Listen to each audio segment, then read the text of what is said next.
95.3 FM, W237BD Boca Raton, the Health and Wealth Radio Network. Gallbladder problems, gingivitis, a bad back, indigestion, fatigue, low libido, not sleeping well, need to lose weight.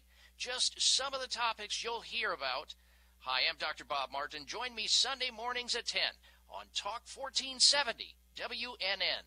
Want to lower your rate and payments, get rid of mortgage insurance, or get cash out? Find out about your best refinance options by tuning into the Get Mortgage Fit radio show with Alex Michaels and Carrie Kasem, Monday mornings from 10 to 11, where you'll learn everything you need to know about mortgage loans, today's rates, FHA, VA, and more. Call the Get Mortgage Fit show Monday mornings from 10 to 11 on WNN at 800-827-RATE, 800-827-RATE, or visit them online at newamericanfunding.com, NMLS 6606. If you're tired of losing money when the stock market goes down, then feel you're not making enough when it goes back up, take an investment class at Online Trading Academy. For 2 decades, Online Trading Academy has taught over 200,000 students how to time the markets, how to pick the right stocks, how to limit risk, and how money is made in up, sideways, and down markets. All instructors are certified, currently trade, and profitable. They show you what they do every day with stocks, options, futures, forex, and now Bitcoin. So if you're tired of losing money when the market goes down, then feel you're not making enough when it finally goes back up, call now for a pair of tickets to a free sample half-day class in Broward or Palm Beach and see for yourself how educated investors make trades. Online Trading Academy, the leader in investment education. Call 954-668-2510. 954-668-2510. 954-668-2510. Go to your app store and download the WNN app on your Android or iPhone. And never miss a Talk 1470 minute. The opinions expressed on the following sponsored program are strictly those of the host, guests, and callers, and not necessarily those of this station, its staff, management, or sponsors. Welcome to the Art Radio Network, live from the heart of Delray Gallery. Join us every Tuesday at noon for a glimpse of the art, comedy, culture on the G-Talk Radio with Lawrence Kurtel. Meet our artists up front and personal. Be part of the live studio audience. Are you ready to smile and feel inspired? Find your inner creativity to share with the world. It's time to take a seat and have some laughs. Put down that paintbrush and call in with your artistic thoughts and ideas today at 888-LOL-1470.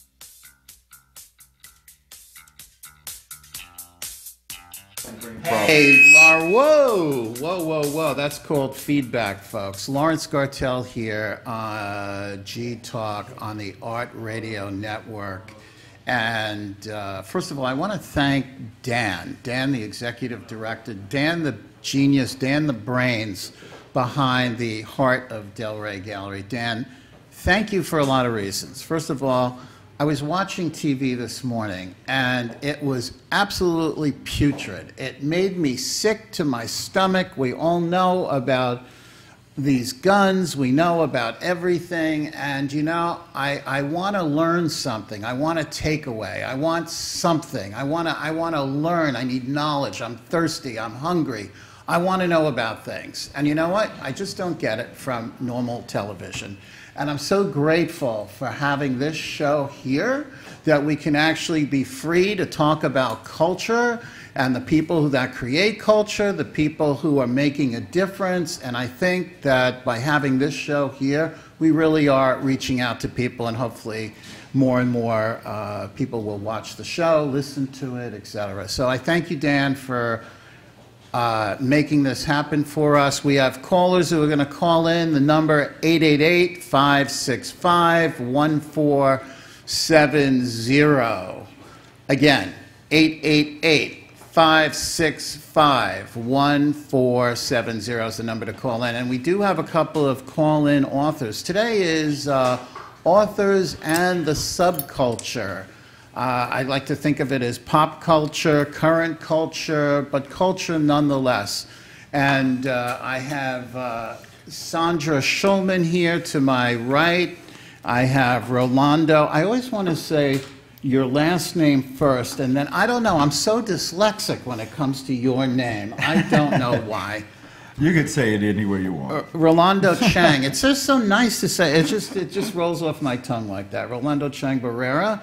And I was going to say we had a ghostwriter, but you're here. I'm here. And I'm so happy to have you. Anne-Marie Sorrell. Anne-Marie, we are friends on Facebook. I didn't even realize, but we met somewhere, somehow, some way. Supercar weekend. Is that where we met? Yes. My God, I don't know. I was thinking I don't even know where I think we met, but It was at the kickoff party. Is that right? Oh my God. Well, nice to have you here, and we're here because Rolando and Sandra have put together the first West Palm Beach Alt Book Fair. Yes. That's a mouthful. That is a mouthful and a half, and my mouth was... I can't even remember, I can't remember that. But I'll tell you something, it really got me jazzed up. Just that. Why? Because A, it's a time in life that I was very close to. Living in New York City, the Mud Club, CBGB's, Max's Kansas City, the Limelight area. Where else did we go? Red Parrot, Danceteria, et cetera, on and on. Yes. It was Pyramid. It was 57 at the, my God, it was an amazing time, and you guys were there. I mean, it's just incredible to hear, like... correction. I was too young to be there, okay? Before you got...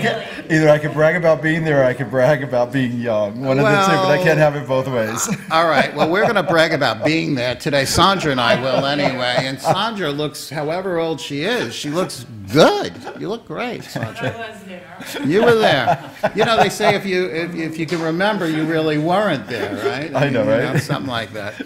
So New York City, what a time. What an amazing time to be alive, to be an artist. Basquiat, Keith Haring, Warhol, your friend Richard Prince. So many things were going down. Leo Castelli galleries were thriving. There was great art. So I just got to turn, Sandra, if I may, ask you the first question. Like, what happened? Why isn't there great art anymore? And then someone could say, it's not great art anymore? There's great art everywhere. What happened back then? No, what happened now? What's going on? We didn't realize it. The city was bad in a lot of ways. It was so broke and run down. But bad equals good, no? Out of that kind of culture makes things inexpensive, and artists can come, and they can have studios, and they can have galleries, and you don't really have to work, and you can go out and meet people and do things. So all of that kind of fell into place with in Soho, that there were a bunch of galleries. There were kind of two schools. When I came into the scene, there was the painters' school that was people like Basquiat and like Julian Schnabel. And then there was this pictures generation, which were these West Coast hipsters that came. It was like Mike Kelly and Jack Goldstein and Cindy Sherman. And they all got pulled into a group called the Pictures Generation, that they were taking from media rather than painting as a history and a style. So anyway, those two groups just went to town, and they took advantage of these cheap spaces, and they set up in abandoned hotels and storefronts. And right when I was interning in college at Metro Pictures and at Holly Solomon Gallery. Yes. And met Holly incredible Solomon. people and Artist Space. I was in all within about 2 years. I met a bunch of people at Metro Pictures, and then when I got out of school, I hooked up with a classmate, and she was living in a storefront at Rivington, and Richard Prince approached us and said, I want to show this picture that Metro won't show. In fact, I'm not with them anymore. The gallery, we dumped each other over this one photo that they won't show it. He said, well, you show it. You pretend to be the gallery, I'll pretend to be the artist, and we'll make a big deal. We were like, hey, that sounds like fun. Yes. So painted the whole place black, hung the one photo, and invited all of our friends. And where was this located at the time? 5 Rivington Street. 5 Rivington. Okay. Rivington was rough. It was basically a drug block. Yes. But there were artists living there. Richard Hambleton had the studio right next door to us. Oh yeah, sure. Right next door. And Mark Kostabi. The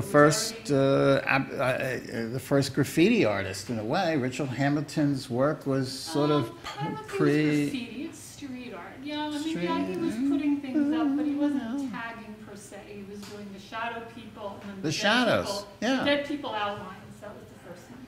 But he would outline like a dead body was there on the street. Well, that's interesting that you. I'm going to interrupt Rolando texting for a minute. You know, they text no matter where they are. These freaking people. It's on. Get off your phone, will you, buddy?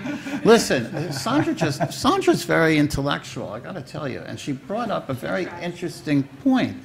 The difference between, Rolando, pay attention, is street art versus graffiti art. I think that's a really interesting... I don't really like the term graffiti. Graffiti is messy and illegal. I feel like street art is the really artists putting their work out there just for the people. It's not... Graffiti is like tagging and gangs and that kind of stuff. That's how I like to define it. Really? I don't know. I think we need a defining, if we can have attention deficit from the other side of the room here. You guys, you know, we need to like coin the, I can't let this slide, I'm sorry. Okay, I disagree with it. There's no art. I was going to butt in before. Yes. There's a lot of vibrant art. There's a lot of great artists. And the same thing happens every generation. You know, it's not until now that we're celebrating everybody that was producing work in the 70s. And in the 80s is where they started becoming well known. By the 90s, they were icons. So the people that are producing art right now, you may not know, you may discount, because we're busy celebrating the people that have already been sanctioned, you know, which started making art 10 years ago. So when you look deep, and I'm in the trenches, I go to all the art walks, I go to all the events, and I see a lot of stuff thriving. You know, right now, everybody's caught up in murals, murals, murals. Murals started happening about 20 years ago, and about 15, 20 years ago, and now it's on the upsurge with all the street art and everything, but there's other facets of people that are moving in already that are under-acknowledged, underexposed, because we're too busy paying attention to the murals and the street art, which is now in the mainstream booming. You know, and in 20, 30 years from now, we'll be looking at this era and saying, oh my God, where were they when we were there? And we were. It's the same thing. It happens generation over generation. Anne-Marie, you're nodding your head. So tell me what you're nodding your head about. You like okay, my now I have Richard shirt, or what are you nodding about? Of course, I love your shirt. 10 years since my massive music festival, I went up against Ultra and decided to create my own festival with about 50 DJs and so on. It was pretty crazy, and it was in Little Haiti. It was in an area that was rough. So, you know, like you said, trying to get into some place where it's affordable and do something different. And now Ultra is so corporate and so on. But we tried. Anyway, what are you, sorry. Well, I was just nodding because I think that, like I do a lot of community work with cities and municipalities and so art is still alive and well. Yeah. But I do agree with you that everyone's trying to mimic the whole mural movement. Yes. And everyone wants to have Wynwood in their backyard. But that's not the only concept of art that's out there. And I think that's what the trend is. So interesting, huh? Yeah. It's a trending thing. You know, I must tell you something. So my mom's friend was one of the greatest muralists in New York City. Mom's friend? My mom's friend, not my mom. My mom's friend. My mom's friend was Knox Martin. Do you know Knox Martin? No. Knox Martin is now 95 years old, and he had the most spectacular murals on the West Side Highway and on the Bowery. And they were unduplicatable, abstract, expressionist, almost in the form of de Kooning. And he taught at the Art Students League. And I bring up this story again because he told me to go to, I was all of 19 years old, go to Gallery Bonino on 57th Street and show them your work. And I showed them my budding, beginning digital, electronic, computer art works, and they said, do me a favor, come back in 20 years. There you go. I said, 20 years? I just got here. What do you mean 20 years? You'll do really well in 20 years. All right, listen, we're going to take a break, and we're going to come back with Sandra Schulman, with Rolando Chang Barrero, and Anne-Marie Sorrell. We'll be back. Art Radio Network.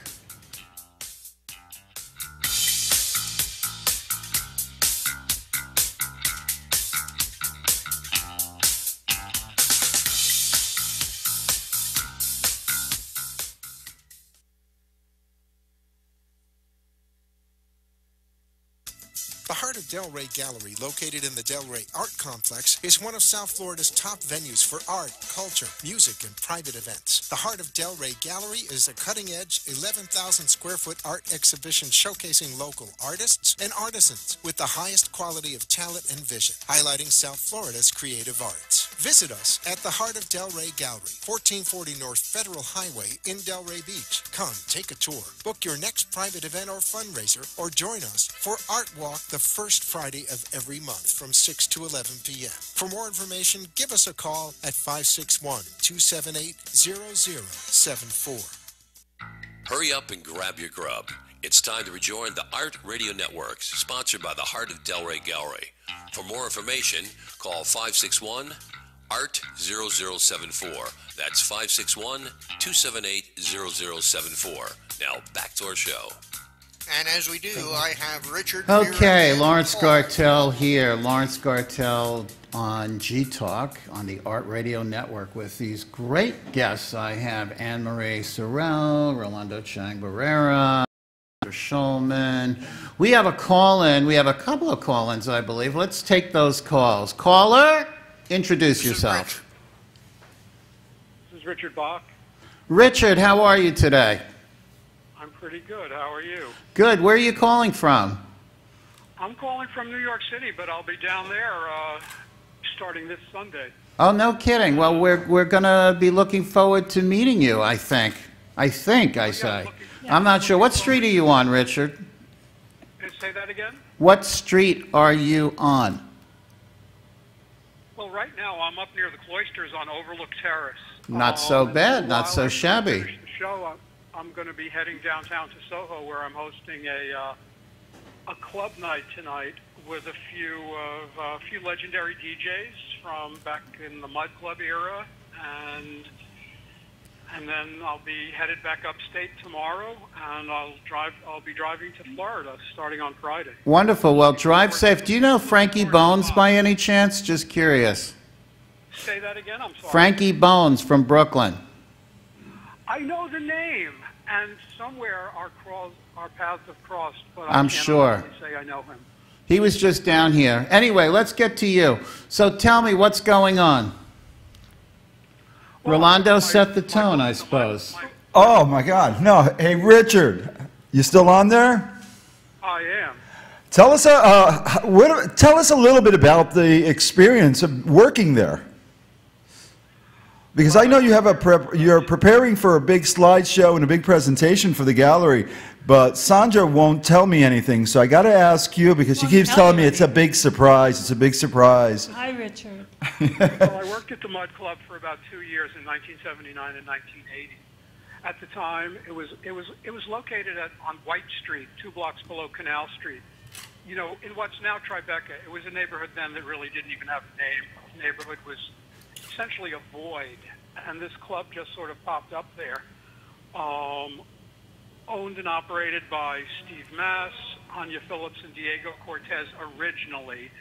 Diego and Anya dropped out. Steve basically ran the show for the next 4 years. He hired me sort of out of the blue because he thought people were having a hard time getting in. You know, people like to say it was the anti-Studio 54. It was like you guys. It was an alternative to place to go. And, you know, we had a chain outside. There was no velvet rope. The experience was incredible. I mean, the kind of performances You know, I think I was there, Richard. If we're talking about that year of 79? The Mud Club opened on Halloween 1978. Oh, the Mud Club. Oh, my God, yes. You know what you're talking about, of course.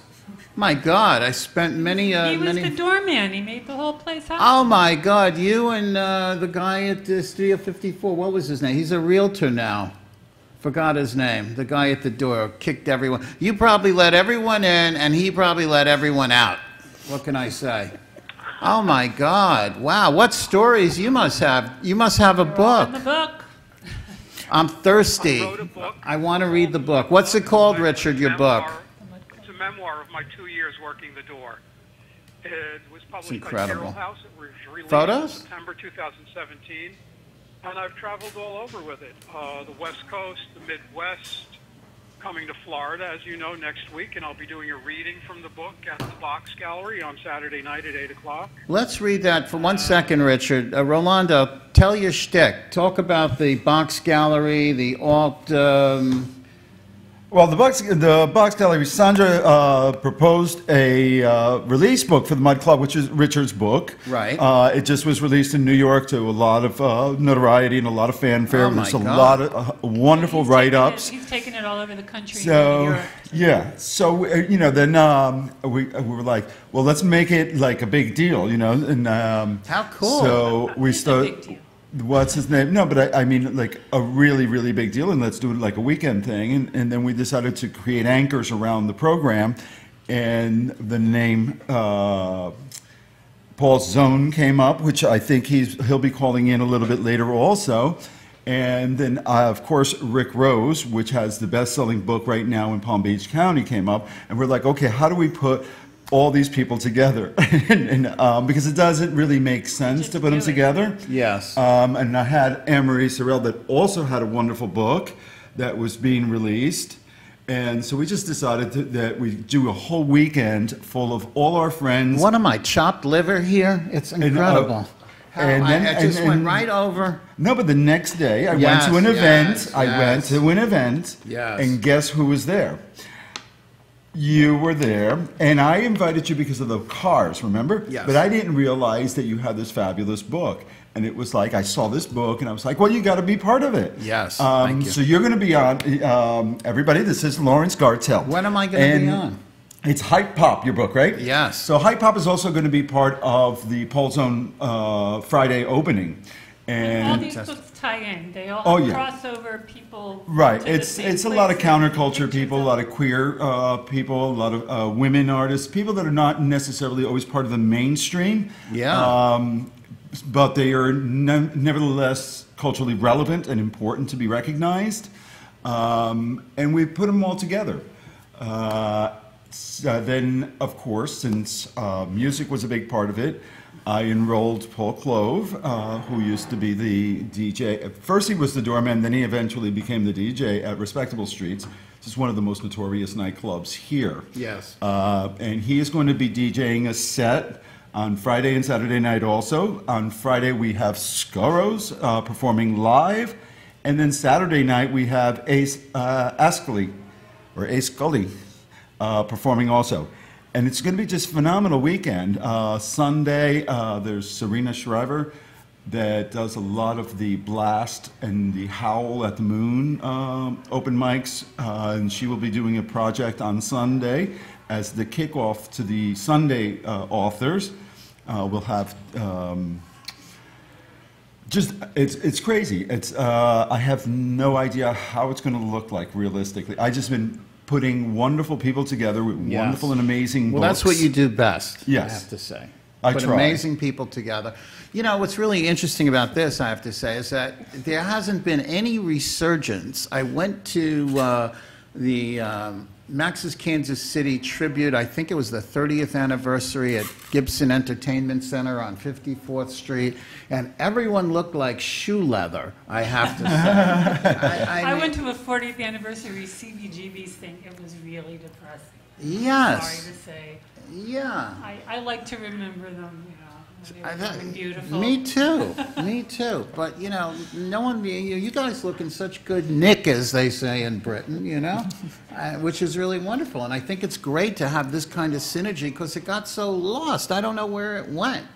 I like to go around saying that I'm 80, so they say that I look fabulous for yes. 80. Yes. We haven't gotten to your book yet, but we want to just finish. That is Sunday. Sunday, that is my keynote VIP for Sunday. Oh my is Anne-Marie Sorrell. Anne-Marie Sorrell. Sunday. Anne-Marie, tell us a little bit about Serial Dater. I mean, come on, that's a really good title. Well, you have a big smile on your face, so obviously the dating has been good. Well, Chronicles of a Serial Dater is my personal journey through the good, bad, funny, hot, and steamy of dating and relationships. And there are short stories, and at the end of each story, there's a lesson for the ladies and a lesson for the fellas. Really? Yes, so wow. it's meant to be unisex. And it's, you know, awesome. Just relative to what people may be experiencing in the dating scene, especially in the modern dating scene with apps and social media and just everything that you can think of. So it really takes you on a journey from, you know, when I was a teenager to my early 30s. If I tell you about my relationship with this guy, you could tell me what went right and what went wrong? I probably could. Yeah? Is there a chapter in your book about that? Possibly. I probably have a similar situation. Okay. Probably the same guy. Could be. Is he in leather? Look at her, she's blushing. They're blushing. Wow. That could be another show, you know. That's how these spin-offs happen. I'm referring to the punk scene, leather in the punk scene. I'm not bringing in my S&M bondage things. Okay. We're keeping this show clean. Now let's talk about your other writer, Ramon. Tell us about her. Vera Ramon. Vera oh my Ramon, gosh. yes. She's a wonderful woman. I was introduced to her through Sandra, actually. We did another show earlier. Yes. And I got the opportunity to meet her, and then Sandra told me, you know, she's got a book also. And so I'm going to let Sandra talk about it as soon as we come back from our intermission, I think. No, we're going to actually take another caller. We got another caller. Okay, you know, you're so what's that term? He's observative. Yeah. Yes, he's so observative. Caller, yes. Miss Vera. Hi, how are you, Lawrence? Hi, how are you? Hi, Vera. I'm good, thank Hey, you. sweetheart. Vera, hi. You know, they auctioned off a Dee Dee drum at Max's Kansas City. It's the last time I saw his name written. I don't know about a Dee Dee drum. He was a bass player. I don't know. There was a drum with his name on it. He never had a The drum Ramones' kit. name on the drum set? Yes. Yeah. Anyway, just trivia. Tell us about what's going on. Just looking forward to being a part of this exhibit that's coming up, this showcase with everybody, and wrote my book Poison Heart about 8 or 9 years ago. It goes by so fast. Time goes by. And it's about my time that I spent with Dee Dee. We were married about 17 years. He had a reputation for being somewhat crazy and a little bizarre, but I wanted to let the fans know that he really had a lot of different sides to him, and he was a kind person and very giving, very generous. So I wrote this book, and it's been well received. It's still selling, so I'm very happy that I did that. No regrets. Is it a tell-all, or have you left a few things out, or? Oh, I left a lot of things out. A lot of people are still alive, and I didn't want to hurt anyone's feelings or divulge information that, would embarrass them. Right. So, it's a beautiful punk love Certain story. things I'll take with me to my grave. Well, Sandra just said it's a beautiful punk love story, which is very beautiful to hear because I remember, unfortunately, I was asked to go to the Chelsea Hotel, and they said, don't bother coming, he just slashed Nancy to death.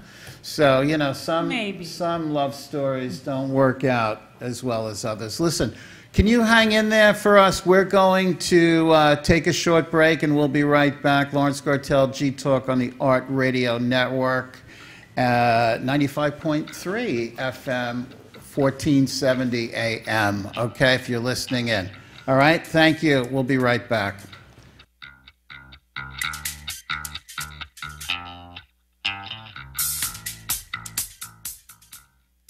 The Heart of Delray Gallery, located in the Delray Art Complex, is one of South Florida's top venues for art, culture, music, and private events. The Heart of Delray Gallery is a cutting-edge, 11,000-square-foot art exhibition showcasing local artists and artisans with the highest quality of talent and vision, highlighting South Florida's creative arts. Visit us at the Heart of Delray Gallery, 1440 North Federal Highway in Delray Beach. Come, take a tour, book your next private event or fundraiser, or join us for Art Walk the first Friday of every month from 6 to 11 p.m. For more information, give us a call at 561-278-0074.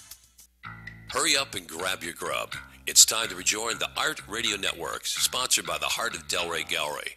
For more information, call 561-ART-0074. That's 561-278-0074. Now, back to our show.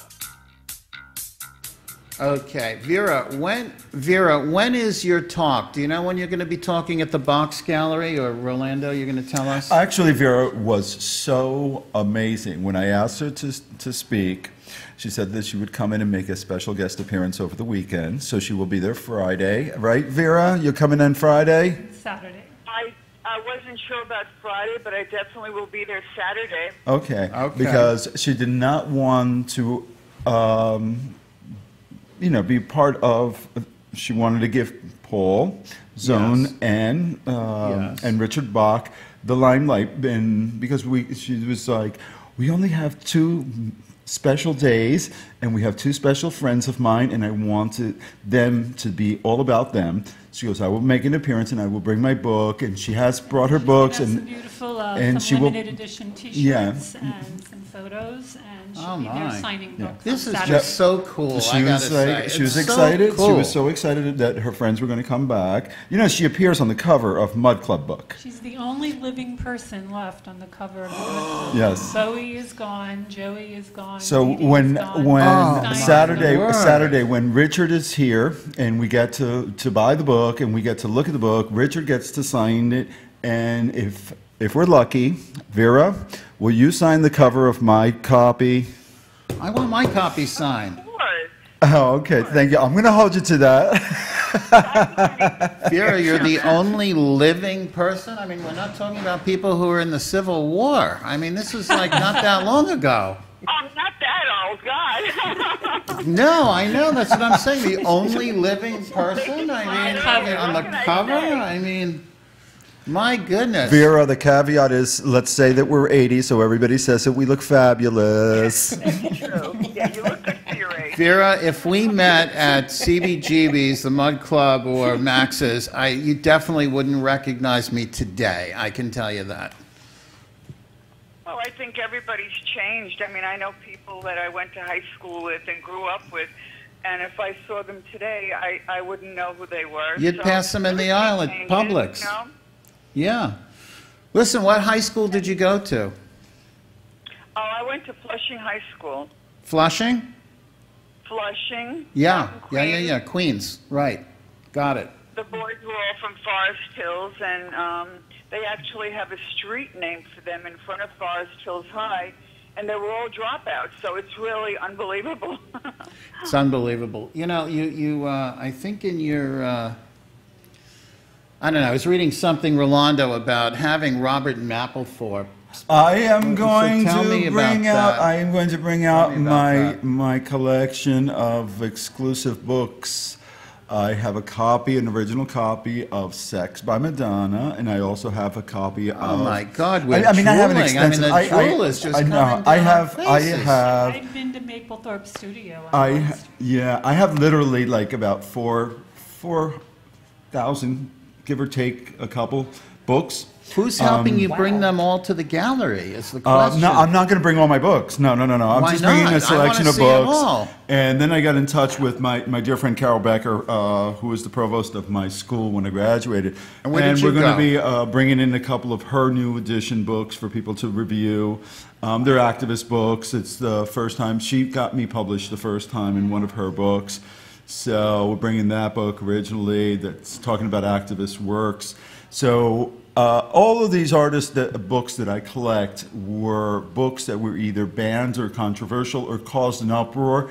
Like Mapplethorpe's book is basically a document of the exhibition that was banned and created the whole hoopla.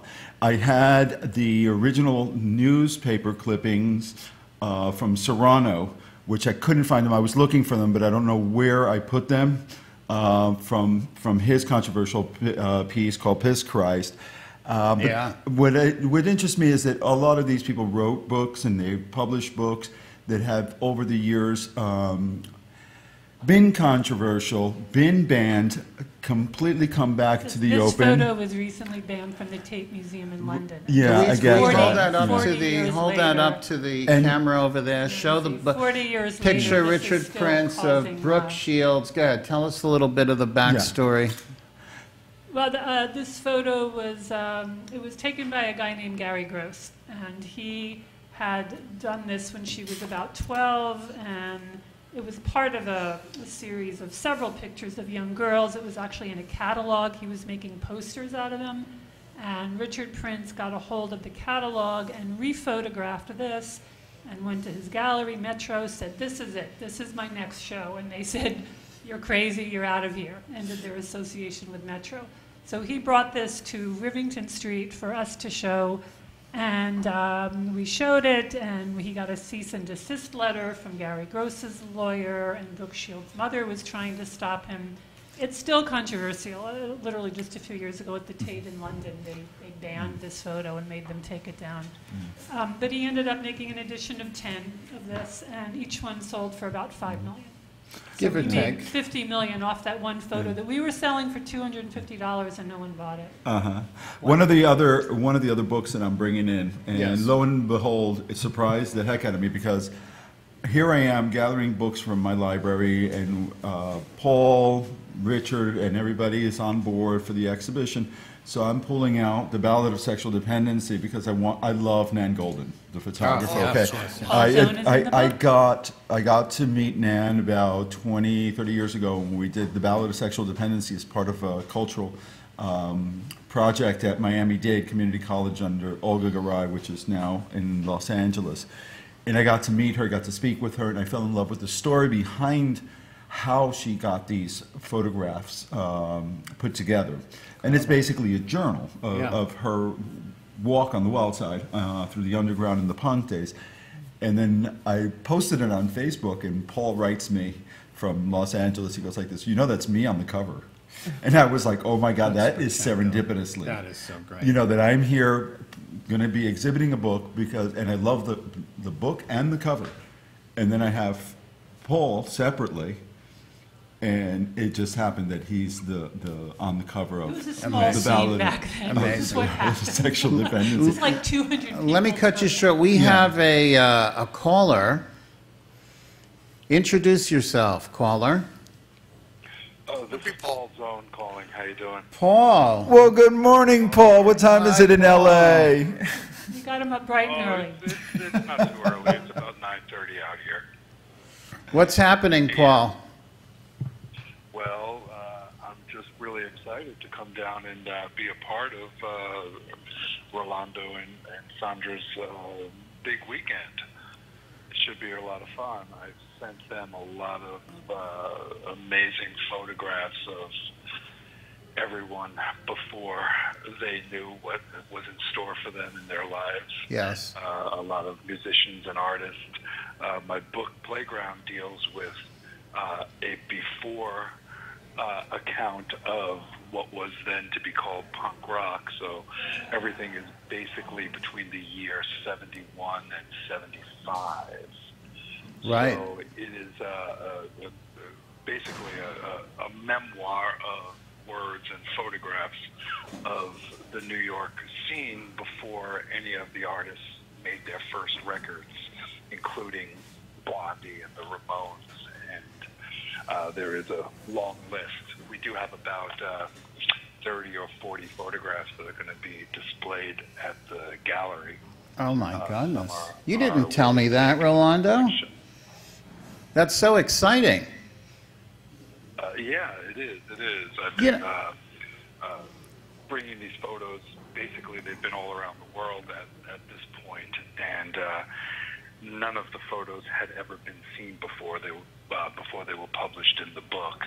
I kept them under wraps for about 30 years. Incredible. That is just amazing. And Paul was very unique all because started he was out at the Mercer Arts Center, which was a venue that everyone used to go to in the early 70s. It's where the New York Dolls and Eric Emerson and the Magic Tramps and bands like that, Suicide, got their start. And then there's early 70s of Max's Kansas City. Yeah. In that era.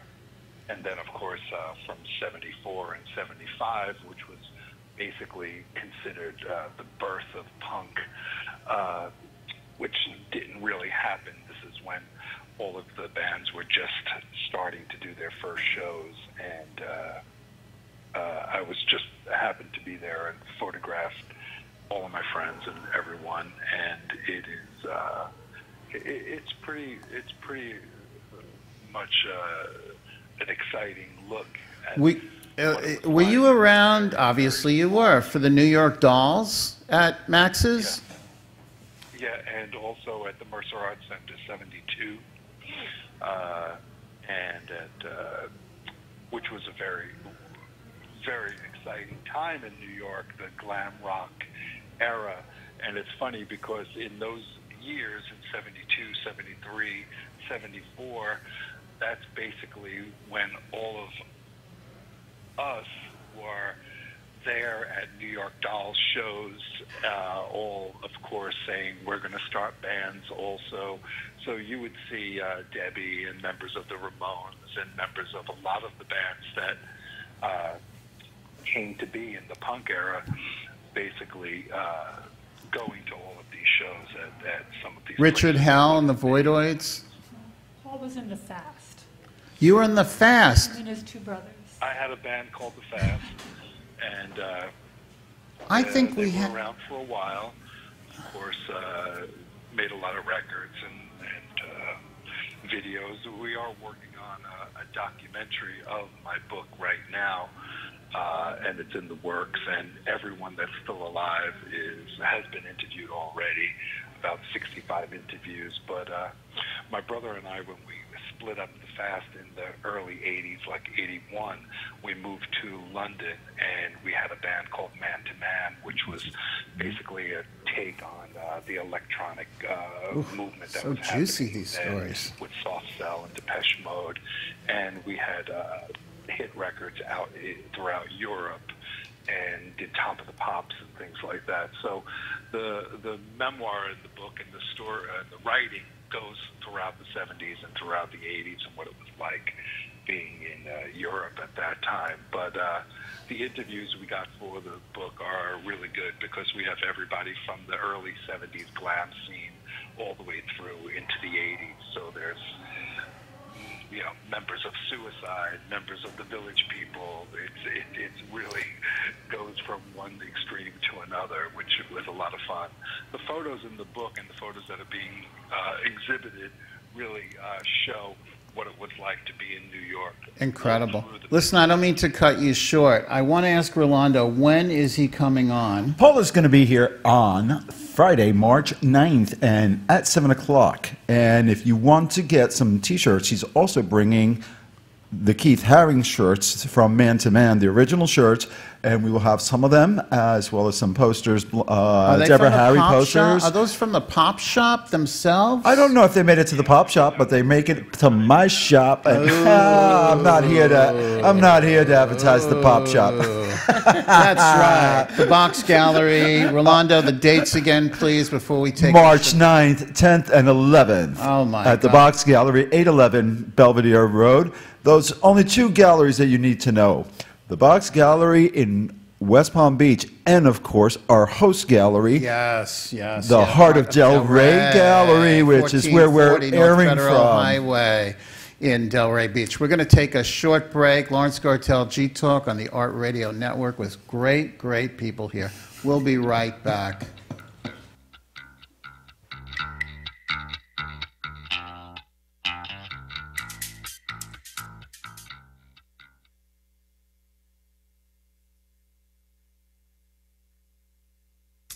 The Heart of Delray Gallery, located in the Delray Art Complex, is one of South Florida's top venues for art, culture, music, and private events. The Heart of Delray Gallery is a cutting-edge, 11,000 square foot art exhibition showcasing local artists and artisans with the highest quality of talent and vision, highlighting South Florida's creative arts. Visit us at the Heart of Delray Gallery, 1440 North Federal Highway in Delray Beach. Come, take a tour, book your next private event or fundraiser, or join us for Art Walk the first Friday of every month from 6 to 11 p.m. For more information, give us a call at 561-278-0074.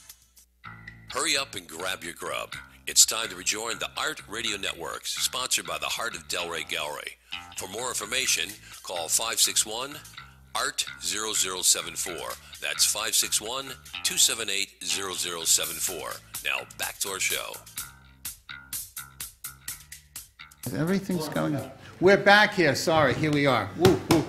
So much to talk about, so much excitement. You know, it's really, and this is a very interesting thing, Dan, I have to say, because to have, first of all, history of New York, history of punk music, history of art in New York City at the time when, as Sandra said, people didn't even know what was going on. They were just doing it.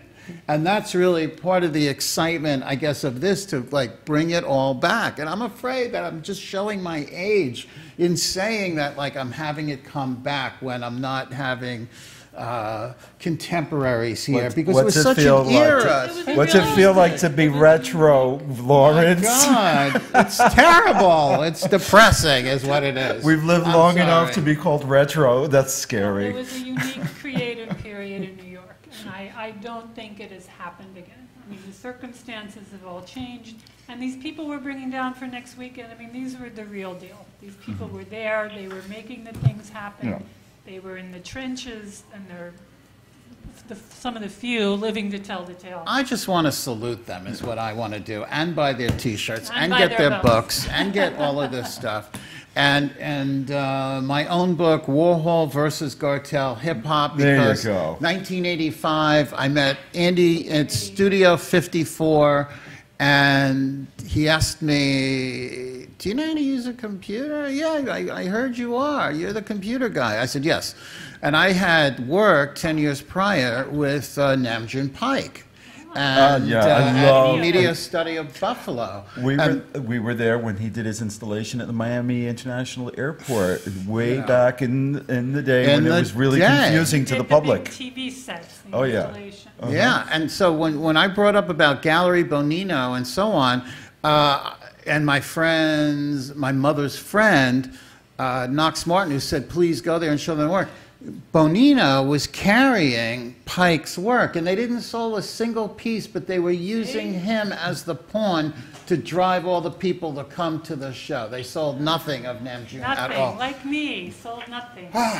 But, you know, Namjoon did write the intro to my first book, which I don't have here, called A Cybernetic Romance. And I started working at Media Study. I was photographing off the screens.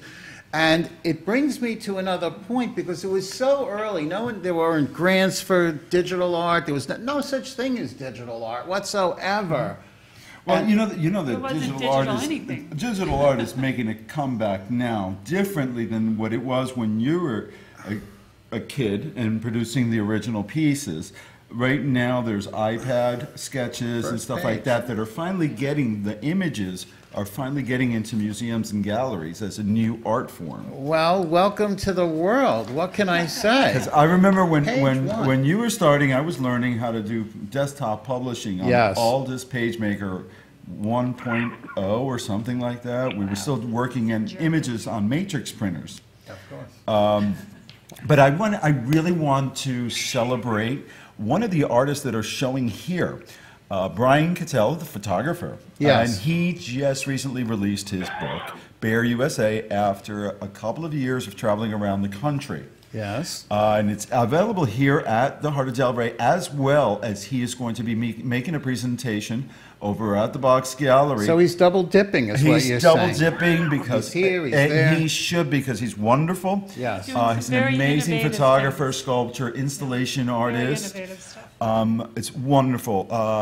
Also, we need to celebrate Charlotte Shotgun, who will be doing the after party at Roosters on Friday night, and Melissa St. John, who will be also hosting the drag performances for our after party at Roosters again, and late night, because there's some of us, stay awake? No matter how old we get, we still like to stay out late. Yes, we're all going to head on over to Respectable Street, where the music scene is now thriving. Between Respectable Streets and Voltaire in West Palm Beach, it is going crazy. Friday and Sunday, yes, I will be there. Saturday, I'm flying up to Alabama to speak at a conference and then flying back. Very nice. Anne-Marie gets to speak for us and share about her book on Sunday. Sunday is very special. It opens up with Alternative Howl, an open mic that is an outreach with the community and the women from Blast and Compass, and it's a wonderful program. Then we have a short intermission during that to present Nomi Silverman's Prints, which is an art book, which is an unbound series of lithographs and prints that is called The Shepherd Cycle, which is basically a reenactment of using the 12 Stations of the Cross to showcase the wonderful hate crime, that raised all the awareness. And it's weird because it's a double-edged sword. It was wonderful because it finally put hate crimes in the media, he did not die in vain. Yes. The story of Matthew Shepard lives. Yes. And was the impetus for a lot of new movements to bring awareness, and a lot of lives have been saved because of it.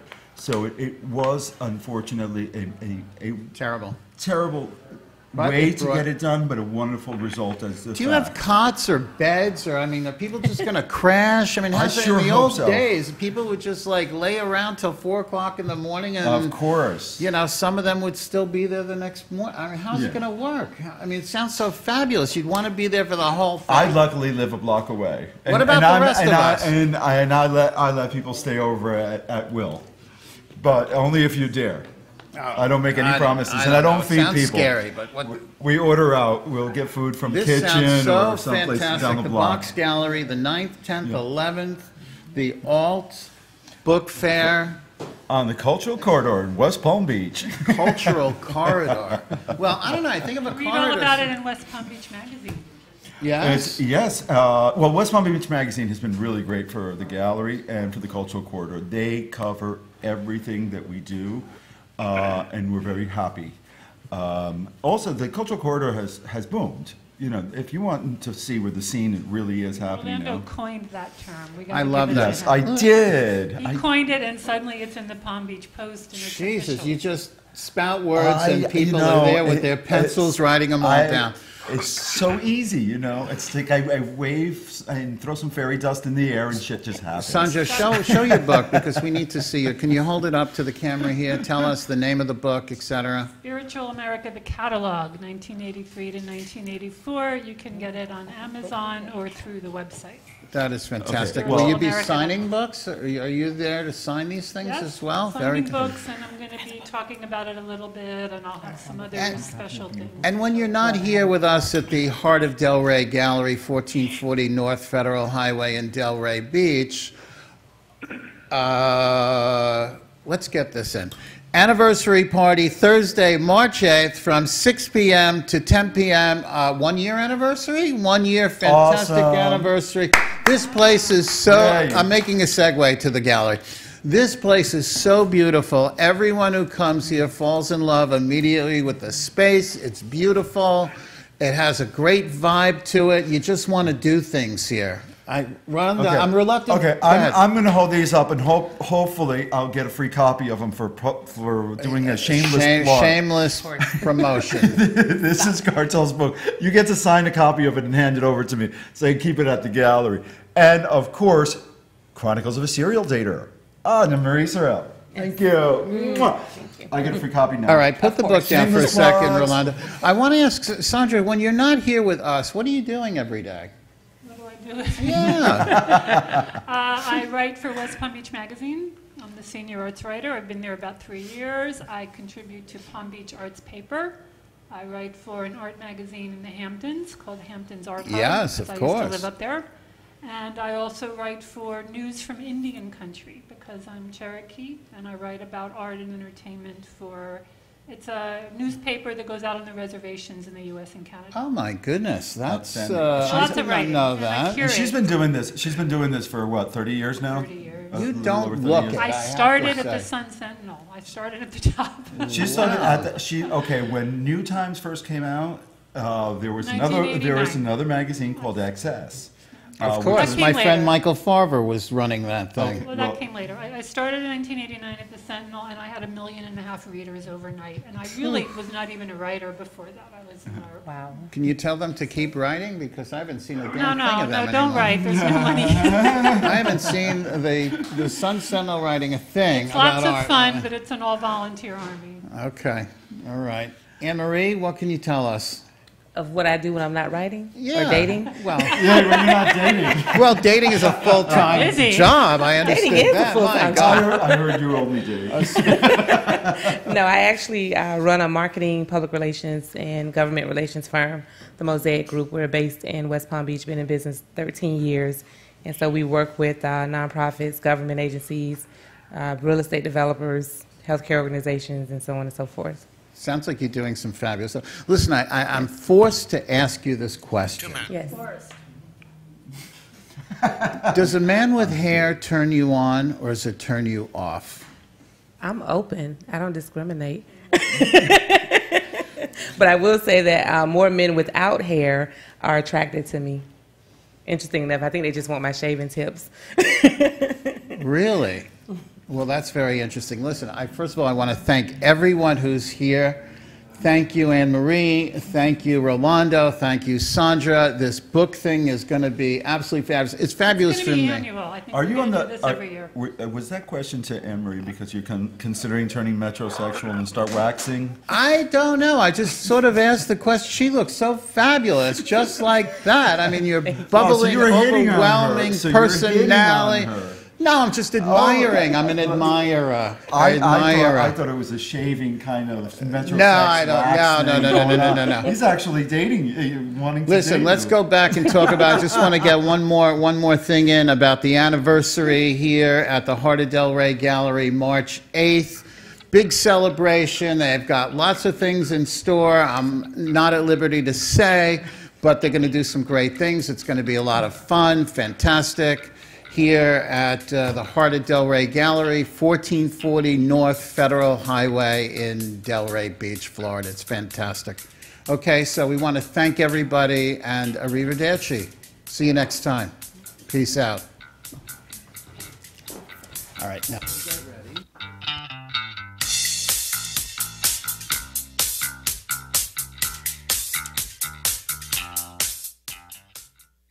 You've been listening to the Art Radio Network, live from the Heart of Delray Gallery with G-Talk Radio, Lawrence Kurtel. Take some time to enjoy the beauty and art within your community. And don't forget to visit us at the Heart of Delray Gallery at 1440 North Federal Highway in Delray Beach. Be inspired. We'll see you next week. The opinions expressed on the preceding sponsored program were strictly those...